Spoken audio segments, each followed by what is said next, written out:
What's up, y'all? Kyle here. You're watching Drivin and Vibin. Today's video is all about bad RV parks and how to avoid them, so stay tuned.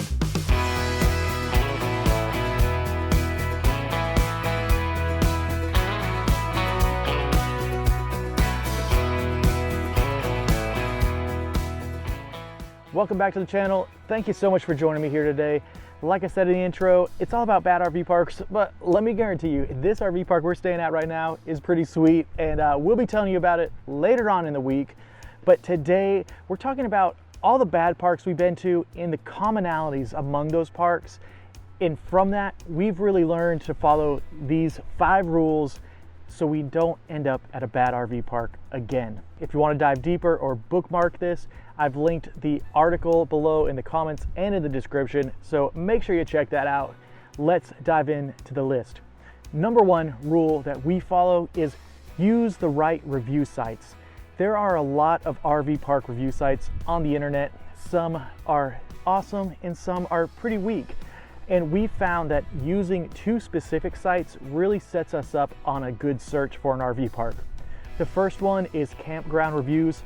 We really like this site for 2 reasons. One, it has probably the most reviews of all RV parks of any site on the internet. But secondly, and kind of more unique, is that in the very beginning, when this website was founded, you could not upload pictures to it. So the reviewers back then really took time to describe each RV park, what it looks like, the good and the bad parts about it. So Campground Reviews, really great if you want to read in-depth, common sense reviews. Secondly is Campendium. Now, we use Campendium to find all of our boondocking sites. It's a great tool for that. But the reason we really like it for RV parks is because the site really focuses on the user-generated photos. I think you can learn more about an RV park by looking at a user-generated photo or a photo that a campground guest took than almost anything else. Those pictures never lie. You get the straight up view of what the park looks like. Rule number 2 when it comes to how to avoid bad RV parks is don't stay at an RV park that doesn't have a website. In 2020, 99% of RV parks have a website. And I can guarantee you it only takes probably $50 in a couple hours to make a website. So if an RV park doesn't have a website, it probably is a huge indicator that they are not awesome at customer service, because for the last 10-15 years, in order to service the customer, you have to be available on the internet. So I would definitely avoid RV parks that don't have a website. All right, before we get to rule number 3, let me remind you, hit that subscribe button. We got videos coming out every week. If you look at our top videos, one of them has 20 of the best free campsites in America. Make sure you look at that one. But rule number 3 is don't stay in an RV park that doesn't have a Facebook page. The reason this is important to me is because you get to see the photographs from a guest that tag the RV park. So you get those user-generated photos, which are huge helps when it comes to picking the right park. But you also get online reviews right there on the Facebook page. So the reviews come from people that have stayed at the park or have had experience there, which in the reviews aren't as high quality as campground reviews. But where I see value in this is you can really see how the campground responds to unhappy or unsatisfied guests whenever they write a review, because on Facebook, the campground's allowed to respond on those comments. And it just gives you a nice little insight onto how an RV park treats their clientele. Rule number 4, don't stay at an RV park with too many long-term sites. It goes one of 2 ways in our experience. One way, and the better way, is that it's just kind of like a mixed use RV park where there are mobile homes, manufactured homes, and RV sites.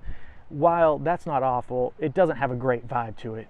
But the worst scenario of this is whenever RV parks have long-term RVs staying there that have been either beaten down and they look like they have seen better days 10 years ago, or they've just spread out too much and made the whole site their own and have seeped into other sites. Nothing against a long-term RV park guest, but as a traveling RVer who is more of a transient, I really enjoy the vibe of RV parks that have the large majority of fellow RVers like me that are out there on either vacation, full-time RVing, or just exploring America. To me, I really like the vibe of those campgrounds better. And if we tend to stay at the ones with less long-term guests, we tend to not visit as many bad RV parks. All right, guys, rule number 5 that we follow is be extra skeptical about an RV park that calls itself an RV resort. In the world of camping, there is no rule or no guideline that says if you do X, Y, and Z, therefore you're an RV resort. We have been to amazing RV resorts that we would go back to in a heartbeat. And we've also been to RV resorts that are barely a good RV park. Anyone can call themselves an RV resort. And whenever doing research, I would say be extra critical and do extra research if they want to call themselves a resort. Because the only thing that RV resorts have in common from our experience is that they charge a higher price. So if you're going to be paying that higher price, make sure you do the research. You can do this by looking at pictures. Always my favorite way to do it. User-generated pictures. See if it meets what your expectations are for that price. Does it have a pool? Does it have a hot tub? Does it have tennis courts? What are you looking for? See if the user-generated photos show those things. And honestly, the reviewers on Campground Reviews will really spell it out very clearly if an RV resort under-delivers on its titled promise. So those are the 5 rules that we've learned to follow in order to avoid a bad RV park. And bad RV parks are relative to everyone, totally understand. But even so, using those rules, you can set your own expectations onto each of those categories and still find an RV park that suits you while you're avoiding the duds. Thank you so much for watching the video. Hit that subscribe button, y'all. We'll see you next time. Later on.